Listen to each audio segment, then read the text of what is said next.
अब मैं beginners algebra 2B part शुरू कर रहा हूँ। तो इसमें क्या है, एलसीएम। तो एलसीएम निकाल के फ्रैक्शन सॉल्व करनी है। 3/20 7/25 है। तो हमने आपको बता चुके हैं कि 1/4 + 1/4 = 2/4 होता है।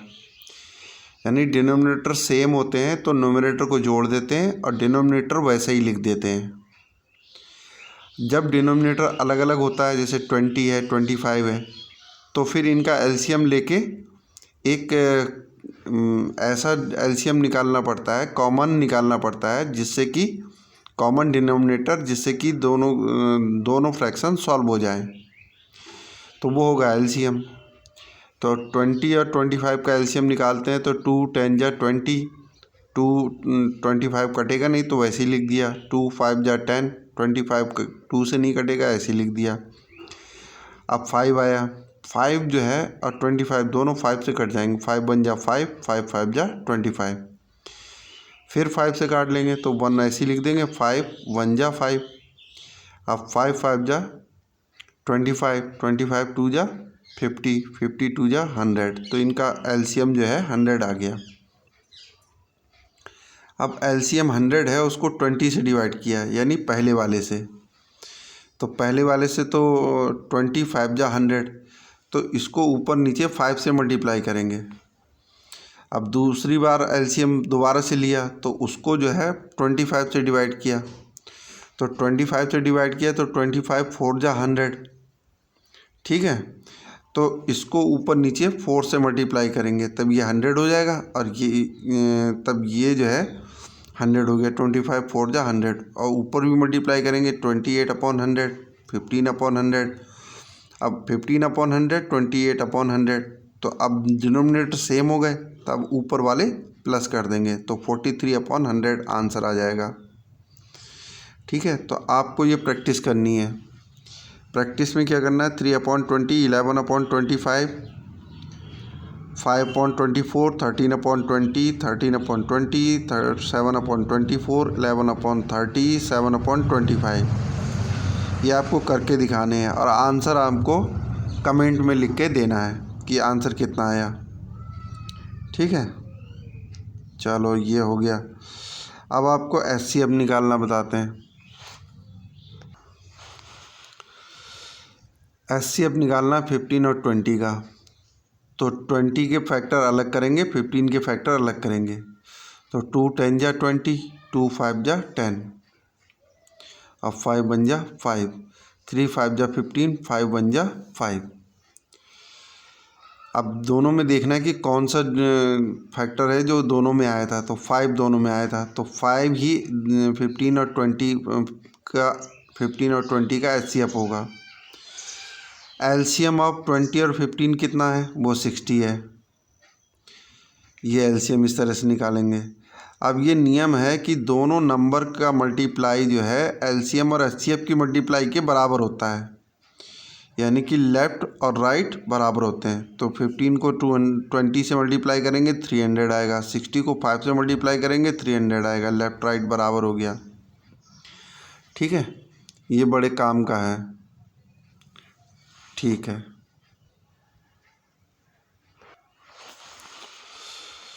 अब देखो फ्रैक्शन मल्टीप्लाई 3/5 × 6/13। तो इसमें कोई दिक्कत वाली बात नहीं है।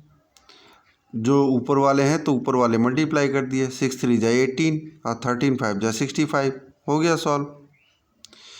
अब आपको होमवर्क में प्रैक्टिस में ये करना है 13/79 × 41/199 और 17/15 398/579। अब इनके आंसर जो होंगे वो आप कमेंट में लिखेंगे। ठीक है, अब ये दूसरा है। अब फ्रैक्शन डिवाइड, तो फ्रैक्शन डिवाइड भी बहुत आसान है। 3/15 है, डिवाइड करना है 4/20 से। तो इसका बहुत आसान है। इसको ऊपर ले जाएंगे, इसको नीचे ले जाएंगे और मल्टीप्लाई कर देंगे। तो मल्टीप्लाई कर देंगे तो 3 को 20 से मल्टीप्लाई किया 60 हो गया, 15 को 4 से मल्टीप्लाई किया 80 हो गया।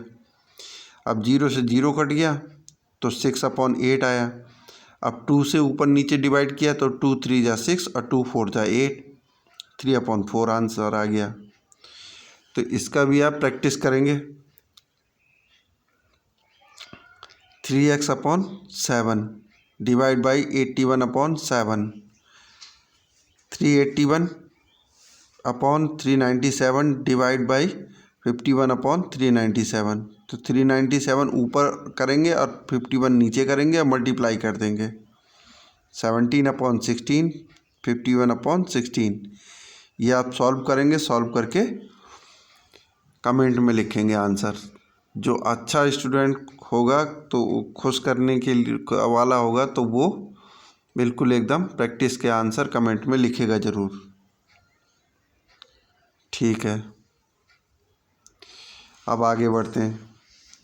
अब 81x² को 9x से डिवाइड कर रहे हैं, तो डिवाइड कर रहे हैं तो ये हमें किससे मल्टीप्लाई करें कि ये 81x² आ जाए। तो हम 9x से मल्टीप्लाई करेंगे, 9 9 जा 81 और x को x से गुणा करेंगे तो 81x²। ठीक है, इसी तरह से 4 को 4 से मल्टीप्लाई करेंगे, 4 4 जा 16 और x को x से करेंगे तो x²। तो ऐसे करके ये सॉल्व हो गया। अगर ये नंबर x नहीं होते तो 4 4 जा 16 होता, 4 को 4 से मल्टीप्लाई करेंगे तो 16 आ जाएगा। तो ऐसे ही ये है, 3x² है, 9x⁵ है, 3x² है, इसको किससे मल्टीप्लाई करें कि आंसर जो है 9x⁵ आ जाए। तो 3x³ से करेंगे तो 3 3 जा 9 और x² और x³ मल्टीप्लाई करेंगे तो x⁵ हो जाएगा।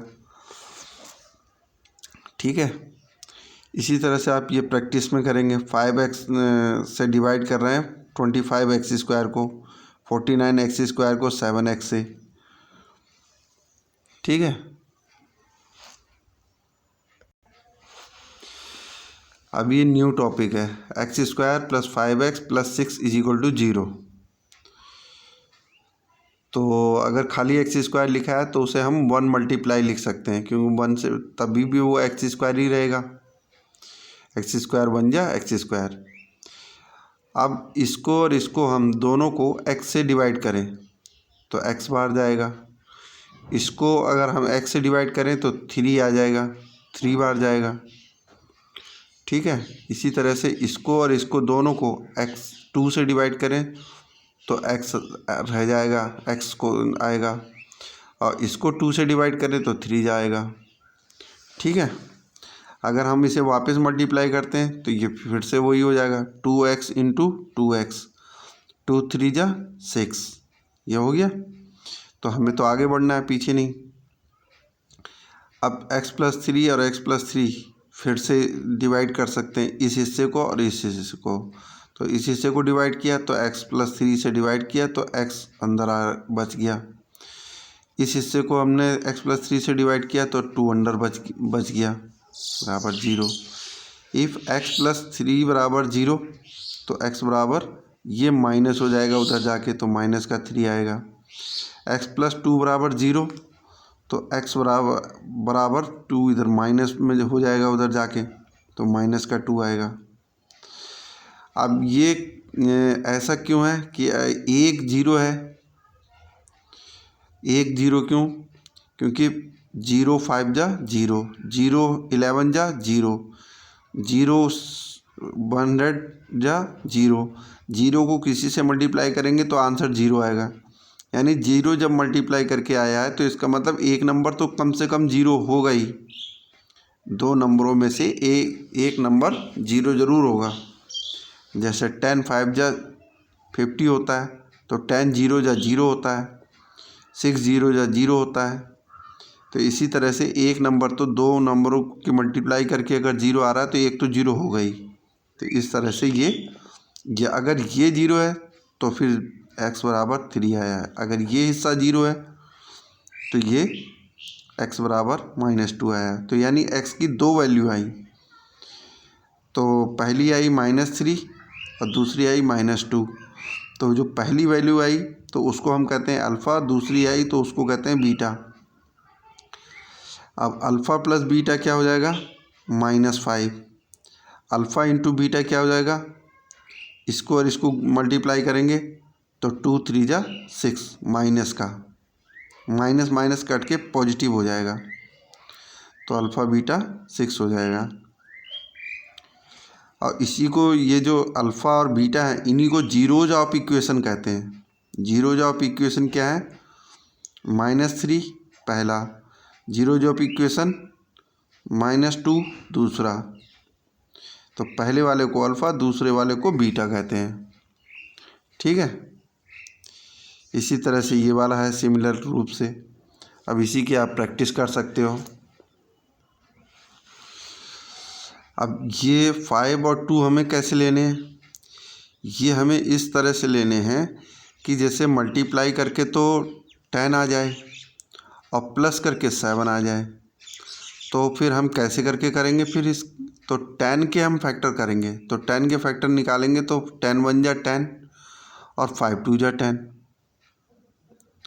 तो 5 2 जा 10 और 5 और 2 को जोड़ के तो 7 आ रहा है। तो 7x की जगह 5x प्लस 2x लिख सकते हैं, क्योंकि अगर इसे जोड़ेंगे तो फिर से वो 7x हो जाएगा, लेकिन हमें आगे जाना है तो हमने तोड़ा ऐसा है। इसी तरह से हमने इसे किया था, इसी तरह से इसे करेंगे। ठीक है,